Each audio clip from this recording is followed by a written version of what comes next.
This podcast is part of the Big Heads Media Podcast Network. Go to bigheadsmedia.com for more great podcasts.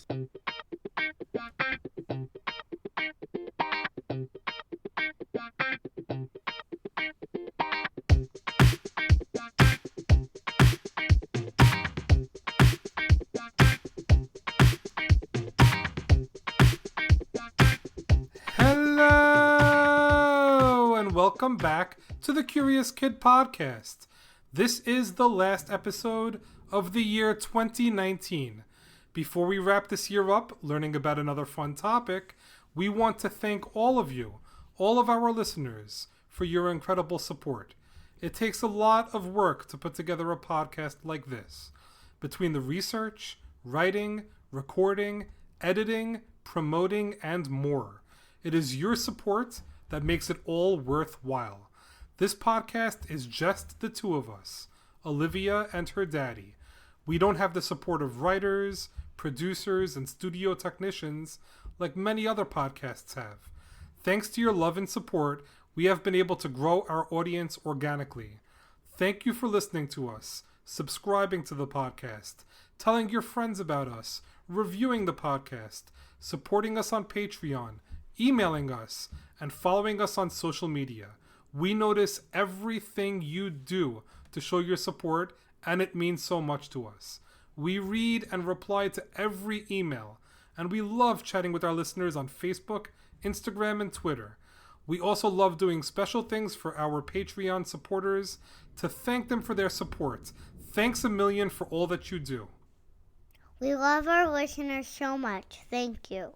We can't wait to bring you more Curious Kid podcast in 2020. So stick around because we are just getting started.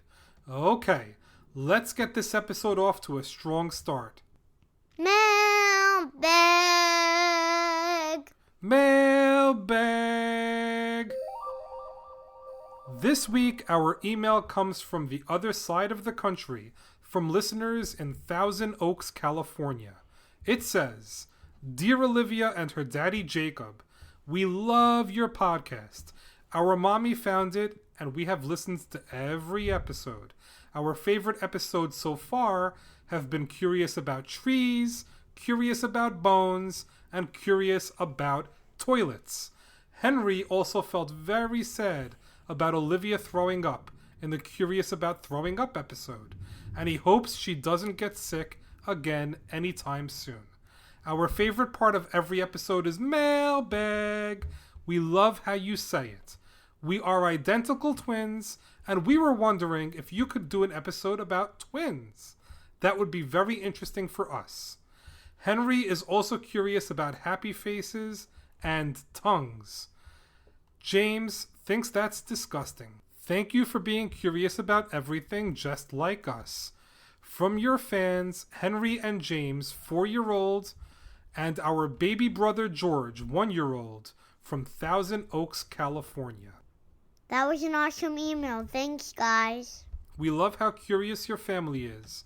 We got this email before the episode Curious About Tongues was released, so that's just a happy coincidence.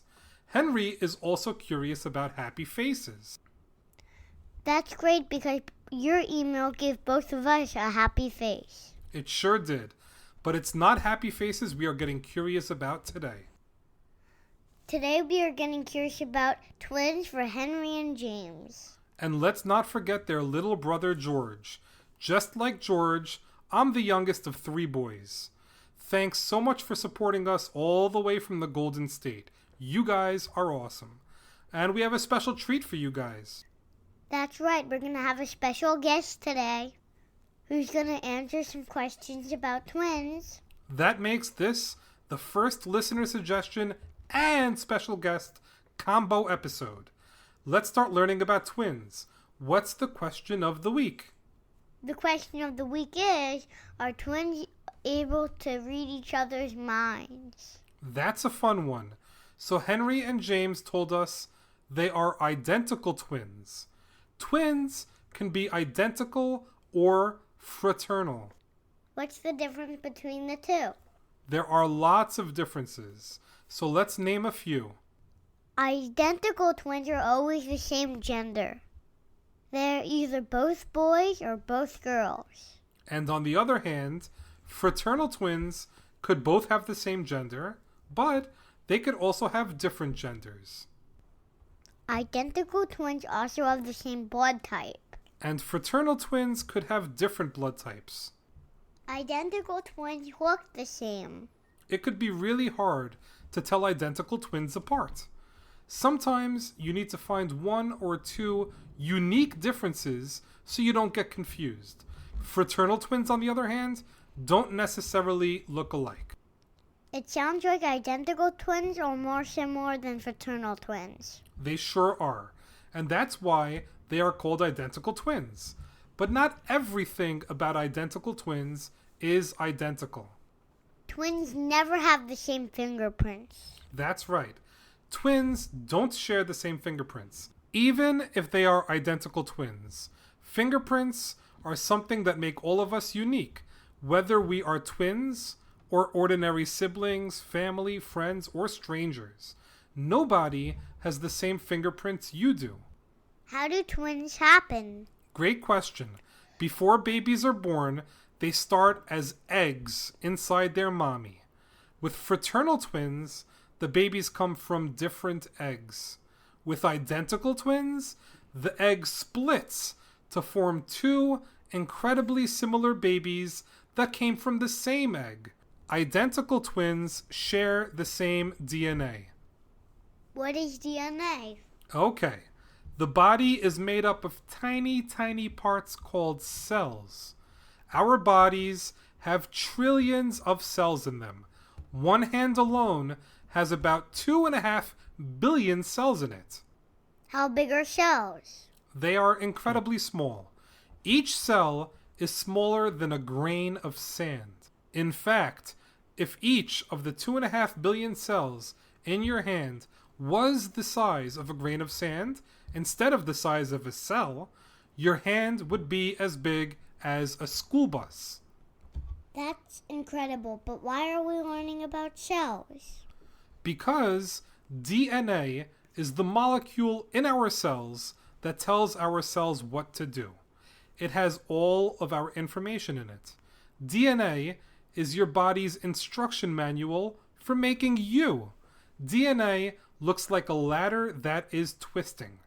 The shape it forms is called a double helix. DNA is made up of 4 bases called adenine, cytosine, guanine, and thymine. To keep it simple, we break it down into the first letter of each base, which are A, C, G, and T. So if you are looking at the DNA ladder, each rung has 2 letters on it, one on each side. How do we know which letters are in each rung? Fortunately, we know that the letters A and T always pair up, and the letters C and G always pair up. So each rung in the DNA ladder is either A and T or C and G. The letters in our DNA ladder go on, and they hold the information that makes up our genes. How can we be so different if we are all made of the same 4 DNA letters? You can think of it like a stack of Lego bricks. If I tell you to build a 20 Lego tower using only one color, there is nothing you can do to make it look different. But if I give you a few different colors to choose from, even if it's only 4 different colors, there are a ton of different combinations you can make. In our DNA, each word is exactly 3 letters long. Even though you have only 4 letters to choose from, you can make 64 different combinations. Those words make sentences that have almost endless numbers of different combinations. Now that we understand DNA, I can tell you how it relates to twins. Fraternal twins have different DNA. Fraternal twins don't share DNA the same way that you and your little brother Noah don't share DNA. Do identical twins have the same DNA? They don't, but it's very, very close. Remember how I told you a few minutes ago that identical twins are made from the same egg, that splits into two, that means that they share the same DNA, but it's not exactly the same. Let me give you an example. Let's just say I gave you a piece of paper and told you to tear it into two pieces. Do you think you can make those pieces exactly the same with no differences at all? No way, that's really hard. They would be a little bit different. Exactly. You can try to tear the paper perfectly, but both pieces will be a bit different, even if you do a really good job. Maybe one piece would be a little bigger than the other. That's right. They would be almost identical, but not quite. The same goes for identical twins and DNA. Even though identical twins come from the same egg, that splits. There will be tiny, tiny differences. One twin might be just a little bigger than the other twin. You got it. We are so fortunate to have a guest who can give us more information and insight into twins because she is a genetic counselor. Her name is Rachel. She is from the great state of Maryland, and we are so fortunate that she is sharing her knowledge with us.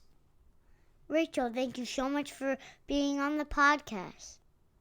What is a genetic counselor, and why did you want to be one? Thank you so much for inviting me to be a guest on your podcast. Olivia, I'm not sure if you know this, but you and your dad hold a special place in my family.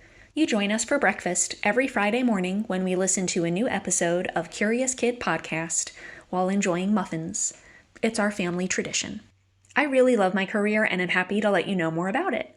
A genetic counselor is someone who went to school to study medical genetics and counseling. Genetic counselors help people understand whether health conditions in themselves or family members might be genetic. In other words, due to a difference in their DNA or genetic material. And if so, what's the chance that other relatives have inherited the same thing? Genetic counselors wear many hats, but one of our most important roles is to explain complex scientific information in an understandable way. I wanted to be a genetic counselor because I'm fascinated by genetics, love teaching, and feel satisfied when I help a person understand how things are inherited and guide them through making decisions that impact their health. Are twins becoming more and more common? Good question. While the number of identical twins being born every year has stayed constant, the number of fraternal or non-identical twins has increased over the last 30 to 40 years. This is likely due to two things that have changed during that time period. The first is that more women are having children at older ages. The older a woman is, the more likely she is to become pregnant with fraternal twins. The second thing that has changed are advances and availability of fertility treatments. Some people need help from doctors in order to become pregnant. Some of the medicine used and medical procedures done to help that person become pregnant also increase the chance of becoming pregnant with twins. Do twins run in families? A lot of people are curious about this, not just kids. Many adults that I do genetic counseling for ask me the same question. Fraternal or non-identical twins may run in families. If someone in your family has had fraternal twins without the help of fertility treatments, others in the family might have a higher chance to also have fraternal twins. This higher chance to have twins applies to women who are part of a fraternal twin pair or women who are blood related to other women that have had fraternal twins. So for example, if Jack and Jill are twins, when Jill has children, she has a higher chance to have fraternal twins, but not Jack. If Jack and Jill have a brother and a sister, when their sister has children, she has a higher chance to have fraternal twins, but not their brother. And the question of the week is, are twins able to read each other's minds? There isn't any scientific evidence to support that twins can read each other's minds, but many people with deep emotional connections, like twins, but also people who have been married a really long time or a parent and their child, do report experiencing this type of event. When these events do happen between twins, it's likely the result of living together for a long time and knowing one another really well, not because that person is a twin. Thanks so much for being on the podcast and answering my questions. Wow, that was fantastic. A million thanks to Rachel for joining us for this episode. It means so much to us. That's a wrap for this week's episode. Thanks so much for listening to this week's podcast, number 65 on twins, and have a happy new year. Great job, Olivia. Happy New Year to all our listeners. 2020 is going to be amazing, and we can't wait to have more fun on the podcast in 2020. We have some exciting surprises in store for all of you, and we can't wait to share them with you. Stick around after the outro music to hear a promo from another great podcast called Things I Found Online. Join host Louise and her panel of hilarious co-hosts as they explore life with the help of amazing special guests who create and consume the internet and all its offerings. This podcast is laugh out loud funny, and they have had amazing guests on their podcast like the incomparable Henry Winkler. Moms and dads, check them out. We will be back next year for much more curiosity. As always, thank you so much for listening and getting curious with us. In a world where digital content barrels towards us at relentless breakneck speeds, where posts and memes and tweets and snaps rain down a punishing assault of attention-grabbing data, 3 heroic podcasters with a strong background in broadcast media are taking on the internet. Each week, we break down the trends, technology, and connections that are transforming our lives. We are Things I Found Online. Available wherever you get your podcasts.